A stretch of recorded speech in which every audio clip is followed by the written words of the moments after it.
नमस्ते। Solid facts with Hemant अत्री में आप सबका स्वागत। जैसा आप देख रहे हैं हेमंत सर हमारे साथ मौजूद है, बहुत स्वागत सर। सर, नीट को लेकर के बहुत सारे दावे किए जा रहे थे, री एग्जाम को लेकर के नरेंद्र मोदी प्रधानमंत्री के लिए ये कहा गया कि वो खुद मॉनिटर कर रहे हैं सुप्रीम कोर्ट में। कोई बाहर और इधर उधर नहीं कहा गया, सुप्रीम कोर्ट में कहा गया बाकायदा कि वो खुद मॉनिटर कर रहे हैं। लेकिन उसके बावजूद भी जिस तरीके की बड़ी लापरवाहियां सामने आ रही हैं, अब बहुत कम समय बचा है एग्जाम के लिए, ऐसे में कितना बड़ा खतरा इस एग्जाम पर मंडराता हुआ दिख रहा है। नेता प्रतिपक्ष राहुल गांधी ने इस पूरे मामले को एक बार फिर से तूल दिया है। जिस तरीके से हमने देखा कि नागपुर में बैठे हुए बच्चे का सेंटर आबू धाबी भेजा जा रहा है, भुवनेश्वर में बैठे हुए बच्चे का सेंटर जो है वो रायपुर उत्तराखंड भेजा जा रहा है। ये जो लापरवाहियां सामने आई हैं, आखिर क्या और कैसे माना जाए कि ये री एग्जाम जो हो रहा है वो फुल प्रूफ है, जिसका सरकार दावा कर रही है, एनटीए दावा कर रही है, शिक्षा मंत्री बार बार समीक्षा कर रहे हैं, और उस समीक्षा का गुणगान जो है कई कई घंटे हमारे देश की टीवी मीडिया कर रही है। राम प्रकाश जी नमस्कार, आपको सारे दर्शक साथियों को भी। देखिए, बड़े भारी मन के साथ एक बात कहना पड़ेगा कि जो ये एनटीए नाम की संस्था आपने रची थी, ये थी नहीं, इसको जबरदस्ती रचा गया था एक खास मकसद के लिए। और इस एनटीए के अंदर आपने अक्षम, नासमझ, भ्रष्ट और बेईमान लोग, जिन्हें शिक्षा के बारे में कुछ नहीं पता, उनको सब आपने भर दिया और उन्हें इस बात की कोई परवाह नहीं। आप कल्पना कीजिए कि नागपुर में बच्चे हुए बैठे का अगर आप अबू धाबी में सेंटर दे देंगे तो उसके साथ बनेगी क्या। आपकी एक छोटी सी तकनीकी लापरवाही, गलती, सिस्टम का जो भी कुछ कहिए आप सोचिए उस परिवार के साथ क्या। उसका तो एग्जाम हो गया ना बेचारे का, या नहीं हो गया। आपकी एक गलती की वजह से बच्चा और उसका परिवार पिछले 3 दिनों से रो रहे हैं, दहाड़े मार रहे हैं, सदमे में हैं और अपने आपसे संपर्क करने के लिए डेस्परेट हैं कि हम करें क्या। पासपोर्ट चाहिए अबू धाबी जाने के लिए, वीजा चाहिए, पैसा चाहिए। परीक्षा की तैयारी करोगे या पासपोर्ट बनवाने जाओगे, और 3 दिन में पासपोर्ट ये सब कुछ आ जाएगा क्या। आपको कतई कोई समझ नहीं है। और उसके बाद क्या कह रहे हैं कि हम we are looking into it, it's a technical glitch. उस बच्चे का भविष्य का जिम्मेवार कौन होगा। परीक्षा से पहले बच्चे को बिल्कुल ईज पे होना होता है, ना कि उसको दहाड़े मारनी होती। एक ऐसी परीक्षा जिस पर लोगों का भरोसा पहले से नहीं है, उसके होने में 24 घंटे से भी कम समय बचा है, और आपने अब भरोसा दिलाया जाकर के उसे नागपुर में सेंटर दे दिया जाएगा। परिवार की क्या स्थिति होगी, क्योंकि वो अभी सिर्फ एक भरोसा ही है, अभी हुआ नहीं। और ये जो पिछले 72 घंटे गए हैं, जो सबसे क्रूशियल थे उस बच्चे की तैयारियों के लिए, उसकी भरपाई कौन करेगा। कर देंगे धर्मेंद्र प्रधान, उनकी बेटी तो विदेश में पढ़ रही है। जितने आईटी सेल वाले जाहिल बैठे हुए सुबह से शाम तक बकवास करते हैं, वो कर देंगे, इसका जवाब दे देंगे। अभी तक इस एनटीए वाले पूरे गड़बड़ जाले पे, सीबीएसई पे, पेपर लीक पे किसी भाजपाई, किसी संघी, किसी आईटी सेल वाले का कोई संतोषप्रद जवाब देखा आपने। किसी ने माफी मांगी है अब तक। क्या करें धर्मेंद्र प्रधान कि इन सारे हालात के लिए राहुल गांधी जिम्मेदार है। मंत्री आप हो, एनटीए आपने नहीं, आपने बनाया। उसको जो स्टेटस देना चाहिए था वो आपने नहीं दिया, उसको अपना दुमछल्ला बना के आपने रखा, और जिम्मेदार राहुल गांधी है। इससे बेहतर कोई जवाब है। हो सकता है मोदी का नंबर आता, पहले बात तो मोदी तो जवाब नहीं देंगे। अगर मोदी का आता तो वो कहते हैं कि नेहरू जिम्मेदार है इसके लिए, उन्होंने मेडिकल कॉलेज खोल ली, क्यों थे जो हमें दाखिले करने पड़े। वैसे ही प्लास्टिक सर्जरी कर देते हैं, तो जैसे नाले से गैस बनाते हैं, बादलों में जो नहीं दिखता, जहाज नहीं दिखता, रडार नहीं पकड़ पाते। तो ये तो वो लोग हैं राम प्रकाश जी।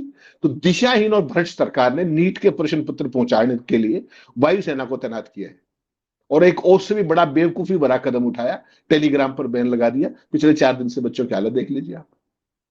और फिर अदालत ने क्या किया, उस पर मुझे और आपको कोई टिप्पणी करने की जरूरत है नहीं, क्योंकि आजकल, पहले कंगारू कोर्ट सुनी थी आपने, अब बैडमिंटन कोर्ट्स भी शायद सुन लिया होगा। आप पुराने आदमी हैं तो सारी चीजों को देख रहे होंगे कि बैडमिंटन कोर्ट्स भी तमाम तरह की चीजें होती।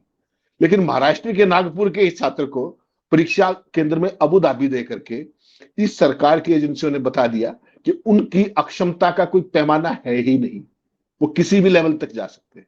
और उस बच्चे के फादर ने क्या कहा, उस बच्चे के फादर ने कहा मेरा बेटा नीट की तैयारी कर रहा था, शुरू में हमें एडमिट कार्ड डाउनलोड ही नहीं कर पाए, हम कई बार बात कोशिश करने के बाद आखिरकार मुझे डाउनलोड कर पाए। लेकिन जब अबू सेंटर, वो अपने क्या नाम, सेंटर देखा तो अबू धाबी में। भारतीय परीक्षा के लिए विदेश में एग्जाम दिया जाएगा नागपुर के बच्चे के द्वारा, ये केवल एनटी और बीजेपी कर सकती है। आप पूरा सीक्वेंस देखिएगा।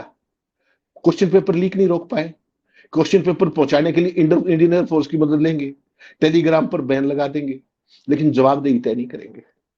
धर्मेंद्र प्रधान आज भी अपनी कुर्सी पर बैठा हुआ है, आज भी राहुल गांधी जिम्मेदार है। शर्मनिरपेक्षता की लिमिट देखिए आप। कभी आपने इतने लंबे चौड़े आदेश आजादी के इतिहास के बाद कभी ऐसा जाहिल सिस्टम देखा था आपने कि उसकी कोई जवाबदेही नहीं है? और अब जो होने वाला नीट रीअपियर का एग्जाम है, उसमें वो बच्चा किस मानसिक स्थिति के अंदर परीक्षा देने जाएगा, केवल यही सवाल है। और आपने तो एक छोटी सी बात की, टेक्निकल ग्लिच है, और आपने तो अपना फिर छुड़ा लिया।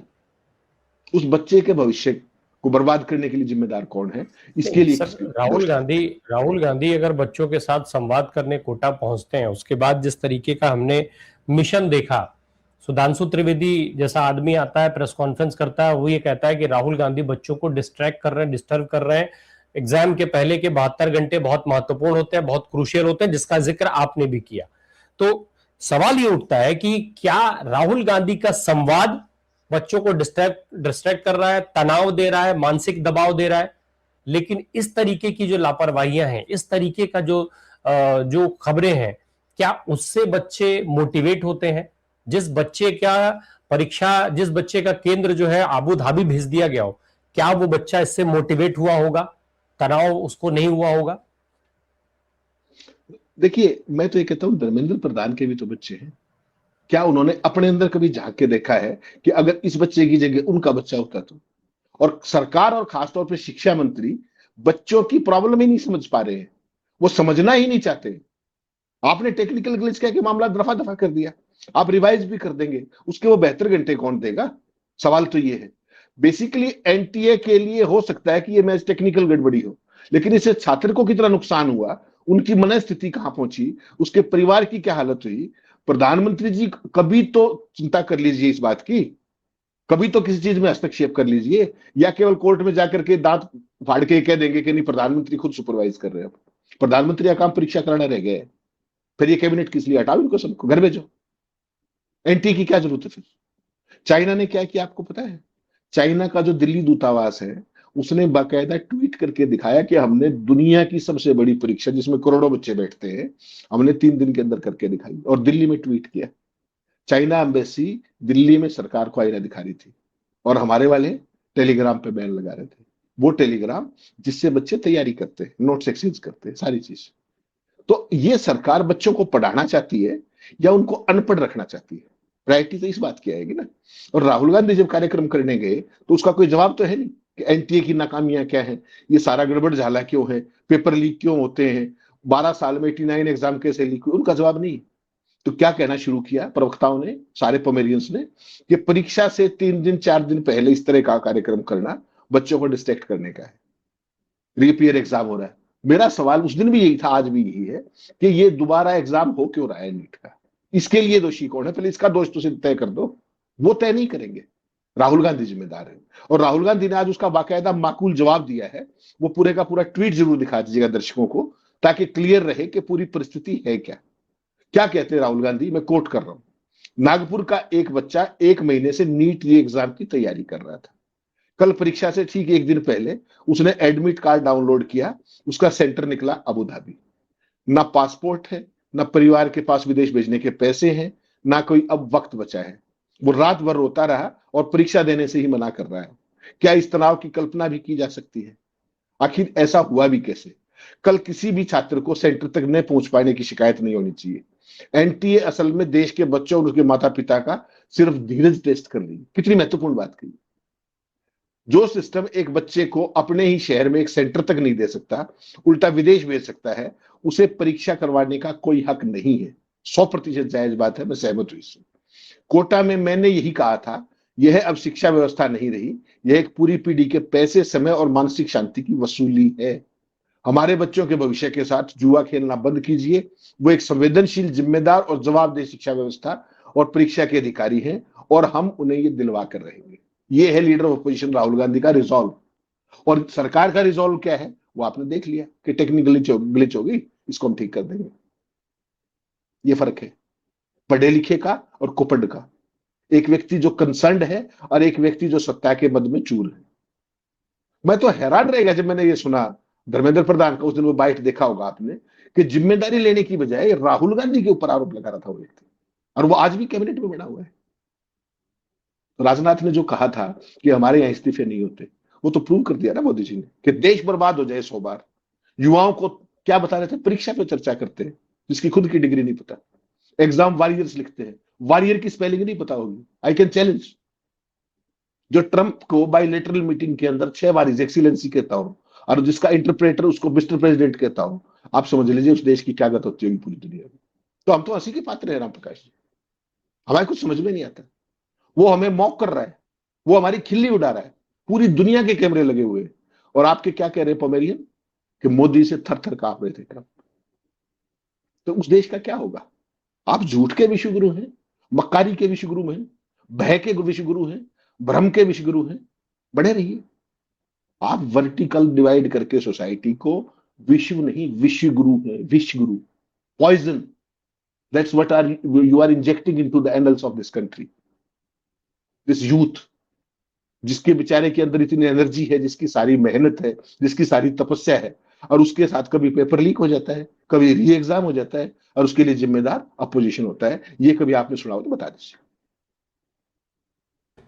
सर सवाल ये उठता है कि जिम्मेदार और ये सारी चीजें तो ठीक है, दावा तो आखिर सरकार ही कर रही है ना कि हमने मॉक ड्रिल की बात। सर कितनी परीक्षाओं में आपने सुना है कि मॉक ड्रिल होती है? कि कब कितने बार आपने सुना है आज तक? इसके पूर्व में भी तमाम परीक्षाएं होती रही, मॉक ड्रिल होती है परीक्षा की तैयारियों को लेकर के। कौन सी ऐसी परीक्षा हुई जिसमें सेना को शामिल कर लिया जाए सीधे तौर पर? ट्रांसपोर्टेशन का पूरा काम सेना देख रही है। अगर सेना ट्रांसपोर्टेशन देख रही है, क्या इससे पेपर लीक रुक जाएगा? और अगर नरेंद्र मोदी मॉनिटर करने लग गए तो क्या इसको परीक्षा के फुल प्रूफ हो जाने की गारंटी मान लिया जाए, जिस तरीके से सुप्रीम कोर्ट में दावा किया गया? मान नहीं लिया। फिर उन्होंने कुछ कहा? उन्होंने कुछ? इन्होंने कहा चुप। राम प्रकाश जी खेल को समझिए। मोदी जी कई बार जो डायलॉग बाजी करते हैं ना, जो कोई और लिख के देता है, स्केल देखिए आप। मोदी जी इतने गंभीर हैं कि खुद सारी चीजों पर निगरानी कर रहे हैं और एयरफोर्स को लगा दिया है। कल क्या स्टोरी देखी थी आपने? 200 उड़ाने भरी है एयरफोर्स के जहाजों ने। और परीक्षा पेपर पता है कहां से लीक होता है? जो पेपर सेटर थे, पेपर वहां से लीक हुआ था, याद होगा ना आपको। 89 पेपर लीक हुए 12 साल में। किसी एक की सजा हुई है तो उस केस का नाम बता दीजिए मुझे। आपको समझना पड़ेगा, मोदी है तो मुमकिन है। परीक्षा पर चर्चा करके मोदी जी ने देश को पका दिया है, मगर अपनी सरकार को नहीं समझा पाए कि परीक्षा लेनी कैसे है। असली बीमारी देखिए ना आप क्या है, कि परीक्षा लेनी कैसे है, उसकी गंभीरता क्या हो, उसमें ट्रांसपेरेंसी क्या हो, उसमें अकाउंटेबिलिटी क्या हो, उसका कोई मतलब नहीं है। निकम्मे और नकारा मंत्रियों की फौज उठा रखी है, जो हर समय नफरत और हिंसा से भरी पोस्ट लिखने में लगे रहते हैं। उन्हें ना अपना काम आता है और ना करना चाहते हैं, ना उस काम की समझ है। करना चाहेंगे भी तो कैसे करेंगे? पीएमओ करने देगा तब ना। उनसे तो कुछ अपेक्षा ही कुछ और है। सरकारें तोड़नी है भाई साहब, तृणमूल तोड़नी है, शिवसेना तोड़नी है, डीएमके पे डोरे डालने हैं, सपा को विध्वंस करना है। काम तो ये दे रखा है और आप उम्मीद कर रहे हो परीक्षाएं कराएंगे। तो ये तो ना समझी मेरी रात की है ना, इस देश की है, कि हम ये समझ रहे हैं कि वो इस देश का शासन कर रहे हैं। क्यों करेंगे वो? उनको, जब उनके अपने अर्थशास्त्री ये कह रहे हैं कि सरकार चुनाव बेशक जीतती जाए, अर्थव्यवस्था के मोर्चे पे लगातार हार रही है। देखा था कि नहीं आपने? बल्ला ने लिखा कि नहीं लिखा? उसके बाद आपको कुछ कहने सुनने को मिलता है क्या? अरे जिस देश के प्रधानमंत्री को ट्रंप अपने सामने बिठा करके उसको मॉक कर रहा और उस प्रधानमंत्री को समझ में ना आई ये बात। भारत के विदेश मंत्रालय ने, राम प्रकाश जी, एक शब्द कहा जब इसने ये कहा ट्रंप ने कि जब तक ये व्यक्ति प्रधानमंत्री है तब तक हम भारत की रक्षा करेंगे। और अभी अभी जब मैं और आप बात कर रहे हैं, ट्रंप ने एक्सियस को एक इंटरव्यू दिया है। आप सन रह जाएंगे उसने जो कहा है वहां पर। उसने कहा before Modi other PMs used to rip us off. Modi से पहले जो जितने भी भारत के प्रधानमंत्री रहे वो सब हमें ठगते थे, ये कहा है ट्रंप ने। और मोदी के समय में वो हमें ठग रहा है। और आप सोच रहे हो कि मोदी जी परीक्षा पे ध्यान है, मोदी जी खुद पर्सनली सुपरवाइज कर रहे हैं। अरे भाई साहब, उस आदमी को अपनी इमेज, फर्जी डंका, उसके अलावा कोई काम ही नहीं, उसकी कोई और प्राथमिकता ही नहीं। केवल वो एक ही काम करता है, इवेंटबाजी, फोटोशूट, ये सारा चीजें। उसका परिणाम है आपके सामने। ट्रंप ने जो अभी अभी, जब मैं और आप बात कर रहे हैं, आज जो बात कही है वो इस देश के कलेजे में लगने वाली है। क्या कहा उसने? अगर आप सुनेंगे, मैं कोट एंड कोट कोशिश करता हूं आपको बताने की, आप सोचिएगा कि उस आदमी ने क्या कहा है। उससे कहा एक्सियोस को मोदी महान क्यों है, इसका जवाब पूछा गया था उससे। एक्सियोस को दिए इंटरव्यू में ट्रंप खुद इस सवाल का जवाब देते हैं। अपने देश के लोगों को खुश करने के लिए वे इस बात का दावा करते हैं कि उन्होंने भारत को बातचीत की मेज पर आने और रियायतें देने के लिए मजबूर किया। और अब मैं ट्रंप को कोट कर रहा हूं, कोट, मोदी एक महान नेता है, ये अभी का है, याद रखिएगा, रियल टाइम। और हम उनके यानी कि भारत के साथ बहुत व्यापार करते हैं, लेकिन अब हम निष्पक्ष व्यापार करते हैं। वे पहले सच में हमें ठगते थे, भारत उनको ठगता था। मैं इसके लिए उन्हें दोष नहीं देता। आप जानते हैं हमारे पास बेवकूफ राजनेता थे जिन्होंने ऐसा होने दिया, लेकिन अब हम बहुत व्यापार करते हैं। वे इससे उतने खुश नहीं हैं क्योंकि पहले वे बहुत बेहतर करते थे, इसलिए मोदी महान है, अनकोट। भारत को लुटवा करके मोदी महान है। 2.94% एवरेज टैरिफ था राम प्रकाश जी, भारत से जो सामान जाता था। क्या कह रहे थे श्रीमान राम माधव भाई उसमें हडसन इंस्टीट्यूट में खड़ा होकर, अब याद आएगा आपको, क्या कहा था उन्होंने कि 2.94 से आपने 50% कर दिया, हम कुछ नहीं बोले। अब टैरिफ डील में आप 18% कर रहे हैं, हम कुछ नहीं बोले। भारत अमेरिका से 0% वसूलेगा, हम कुछ नहीं बोले। चबाहर पोर्ट को यूज मत करना, हम कुछ नहीं बोले। आपने कहा ईरान से तेल मत लेना, हमने बंद कर दिया। आपने कहा रूस से तेल मत लेना, हमने बंद कर दिया। ठीक। और ट्रंप अब ये बात कह रहा है कि जो भारत के साथ अब व्यापार संतुलन किया है, ट्रंप की इन अपनी बातों से क्या लगता है आपको कि मोदी की महानता उनकी शर्तों को मानने की उनकी इच्छा से आती है, ट्रंप की इच्छा से आती है, जिन्हें ट्रंप अमेरिका की जीत के तौर पर मागा के सामने प्रस्तुत करते हैं। ये अभी का घटनाक्रम है, इसलिए मैंने जोड़ा इसको। अक्सर ट्रंप की तारीफ के पीछे इसकी बड़ी भारी कीमत होती है।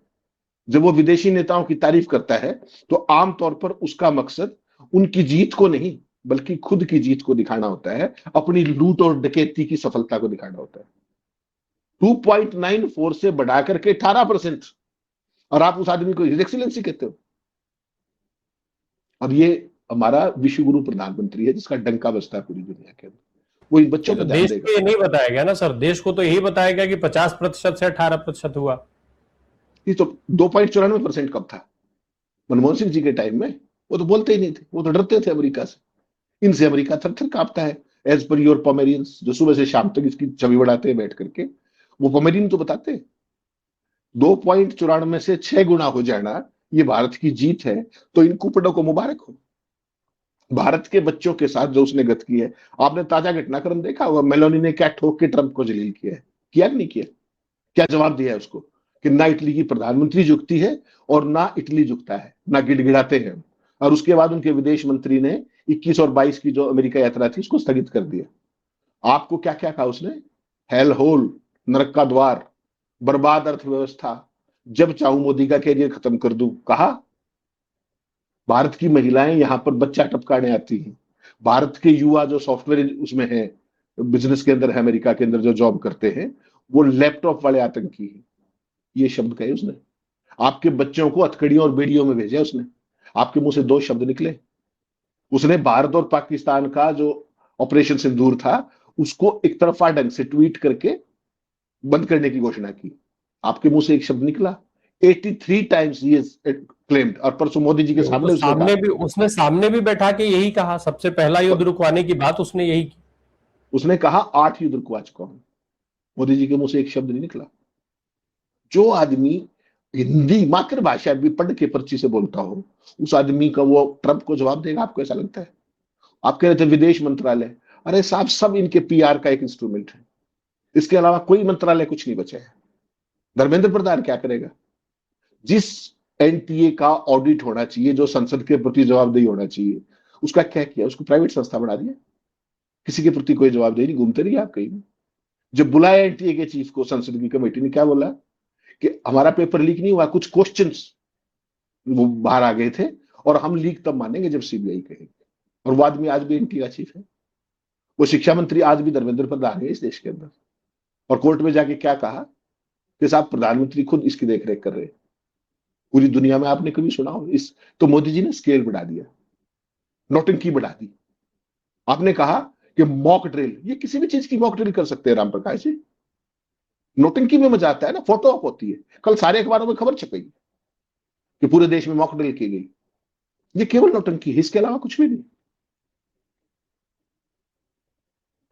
जो जो बात राहुल गांधी ने कही है, जो बात वो तनाव और वो कह रहे हैं कि भाई बच्चे के पास पैसा और ये सारे जो मुद्दे उठा रहे हैं, क्या असल में परीक्षाओं में ये मुद्दे बनते हैं? सरकार तो कह दे कि भाई हमने थोड़ी कहा है कि आप नीट की तैयारी करिए, हमने थोड़ी कहा है कि आप परीक्षा देने जाइए। जिस तरीके से जब इस देश में वित्त मंत्री ये कह सकती है कि हम प्याज नहीं खाते हैं, तो कोई फर्क नहीं पड़ता है प्याज के रेट से। ऐसे ही नरेंद्र मोदी भी कह सकते हैं, ऐसे ही दूसरे नेता कह सकते हैं। धर्मेंद्र प्रधान के बच्चों का आपने जिक्र किया, धर्मेंद्र प्रधान के बच्चे नीट की परीक्षा दे रहे हैं कि नहीं दे रहे हैं, उनके बच्चे भारत में परीक्षा क्यों देंगे? अधिकतर मंत्रियों और ब्यूरोक्रेट्स के बच्चे विदेश में ही हैं, जैसा आपने भी जिक्र किया। जयशंकर के से लेकर के अमित शाह के बेटे का कैरियर हम सब देख ही रहे हैं। तो ऐसे लोगों को इस देश में आम जनता के बच्चों की कैरियर की चिंता क्यों हो? क्यों करें ये सारे लोग? नहीं नहीं, तो कहां कर रहे हैं? कहां कर रहे हैं? वो स्केल बढ़ा रहे हैं, नौटंकी कर रहे हैं, दिखावा कर रहे हैं। गंभीरता कहीं नहीं है, जवाबदेही कहीं नहीं है, पारदर्शिता कहीं नहीं है, और कोई भी सिस्टम फंक्शनल नहीं है। हर सीबीएसई का परीक्षा आ जाओ, टेक्निकल विलेज छुट्टी, वो बच्चे कराते हुए चले गए, उनके टॉप इंस्टीट्यूट आईआईटी में दाखिला हो गया, लेकिन 75% का कट ऑफ यहां नहीं मिला सीबीएसई में। कौन जिम्मेदार होगा? आईआईटी का एग्जाम क्लियर क्रैक करना कोई मजाक की बात है क्या? इन कुपड़ों को क्या फर्क पड़ता है? इन्होंने तो संघ की शाखा में खड़े होकर डंडे बजाने वहां पर। इनका क्या लेना देना पढ़ाई से? अपने बच्चों को विदेश भेज देते हैं सारे के सारे। जो टॉप मंत्री हैं उनमें से किसी एक का बच्चा बात में पढ़ता हूं, नाम बता दीजिए, इंक्लूडिंग अनुराग ठाकुर। बाकियों के आपने तो बड़ों के नाम ले दिए, मैं तो छोटे की बात कर रहा हूं। तो ये सारे का सारा राम प्रकाश जी एक सिस्टम डेवलप कर दिया है कि सवाल कोई पूछेगा नहीं, जवाब हम देंगे नहीं, सुबह से रात तक पोमेरियंस को डंका बजाना है, इसके अलावा कोई काम नहीं है। देश की जनता को धर्म की फीम चटा दी गई है, चाशनी, उसके अंदर डूबे रहो। राम मंदिर का हाल देख लिया ना आपने, देख रहे हो ना? करोड़ों की डकैती, एफआईआर तक दर्ज नहीं है। प्रधानमंत्री के प्रधान सचिव नृपेंद्र मिश्रा जी, उनकी देखरेख थी वहां पर सब कुछ, हर चीज। और वहां पर अगर ये काम हो रहा है, अभी तक कोई चंपत राय अरेस्ट क्यों नहीं हुआ? कोई है जवाब? एफआईआर नहीं है, पहले एसआईटी बना दी। पहले एफआईआर होती है, पहले एसआईटी बनती है। जब आरोप ही नहीं होगा तो जांच किस चीज की करोगे आप? जो व्यक्ति भगवान राम, उनकी आस्था का भी इस तरीके का चीजें हो सकती हैं, तो उस देश का कौन मालिक है फिर? उस देश का मालिक भी प्रभु राम ही है, वही बचाने आएंगे, इनसे और कोई नहीं बचने वाला। ये जो पोमेरियंस हैं, इन्होंने इस देश को बर्बाद करने की जो सुपारी ली है, उसको पीढ़ियां याद करेंगी राम प्रकाश जी। बिल्कुल, वो पीढ़ियां याद करेंगी। उस परिस्थिति में ऑलरेडी देश पहुंच चुका है। राम मंदिर में एसआईटी की बात आपने कर ही दी है। राहुल गांधी ने इस मुद्दे को उठाया है, आश्वासन दिया गया है कि वो चेंज कर दिया जाएगा। देखा जाए चेंज किया जाता है कि नहीं किया जाता है, एक ये बड़ा सवाल है। दूसरा, इस तरीके की चीज़ों से क्या ये साबित नहीं होता है कि इस परीक्षा के फुल प्रूफ होने की कोई गारंटी किसी भी स्तर पर अभी भी नहीं है, चाहे वो नरेंद्र मोदी ही उसकी देख रेख क्यों ना कर रहा हो। 24 घंटे से कम समय बचा है, देखते हैं क्या परिणाम निकलते हैं। बहुत शुक्रिया सर हमसे बात करने के लिए। Thank you so much.